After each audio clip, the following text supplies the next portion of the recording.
అందరికీ నమస్కారం. అమ్మ మాట అమ్మాయి బాట ఛానల్కి స్వాగతం. కథ చెప్పుకుందామా? భర్తను దిద్దిన భార్య.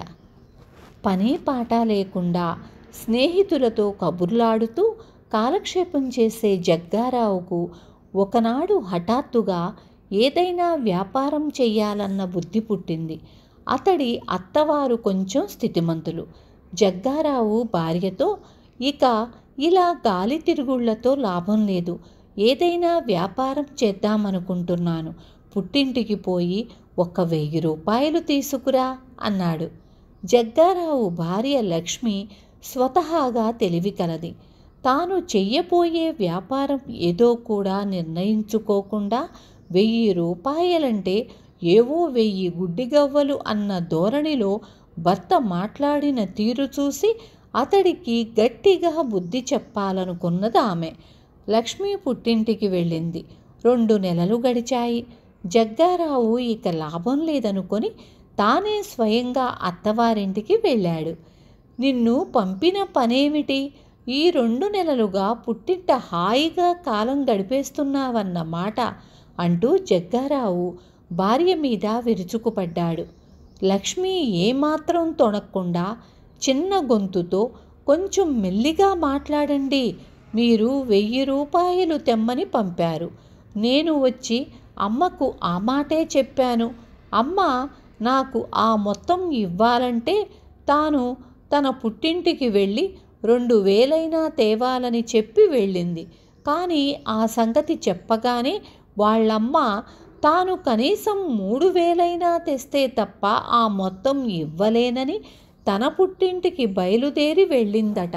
మా అమ్మమ్మ ఎంతకీ తిరిగి రాకపోవడంతో మళ్ళీ 4-5 రోజుల్లో తిరిగి వెళదామని మా అమ్మ నిన్ననే ఇంటికి వచ్చింది.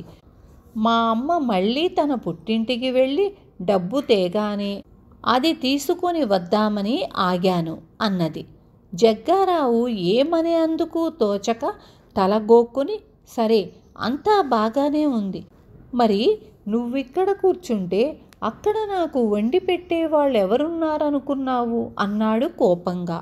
లక్ష్మి ఎంతో శాంతంగా, సంపాదించి తెచ్చేవాళ్ళుంటే ఎవరైనా వండి పెడతారు, సంపాదనకు నేనే వంటకు నేనేనంటే ఎలా కుదురుతుందండి అన్నది.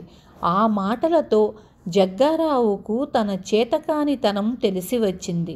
సరేలే పద ఇంటికి పోదాం అంటూ అప్పటికప్పుడు భార్య చేత ప్రయాణం కట్టించాడు. అత్తగారు దిగులుగా ముఖం పెట్టి, బాబు మరోలా అనుకోకు, నేను పుట్టింటి నుంచి డబ్బు తేగానే పంపుతాను. నా భర్త బొత్తిగా అసమర్థుడు కావడంతో నీకు డబ్బులు ఇవ్వలేకపోయాను. అందుకే పుట్టింటికి పోయి డబ్బు తేవలసిన కర్మ పట్టింది. ఆడవాళ్ల సొమ్ముతో బ్రతకాలనుకునే వాళ్లతో ఇదే బాధనుకో. పిల్లను జాగ్రత్తగా చూసుకో నాయనా అన్నది.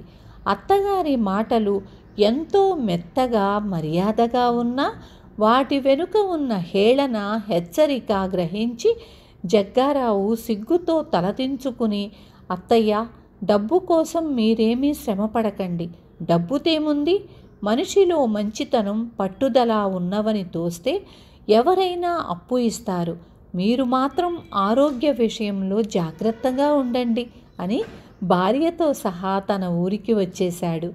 ఆ తరువాత జగ్గారావు ఏనాడూ భార్యను డబ్బు తెమ్మని పుట్టింటికి పంపలేదు. స్నేహితులతో చచ్చు కబుర్లాడుతూ కాలం వృధా పుచ్చకుండా చిన్న వ్యాపారం ప్రారంభించి క్రమంగా వృద్ధిలోకి వచ్చాడు. విన్నారు కదా? రేపు మళ్ళీ ఇంకొక మంచి కథతో మీ ముందుకు వస్తాను.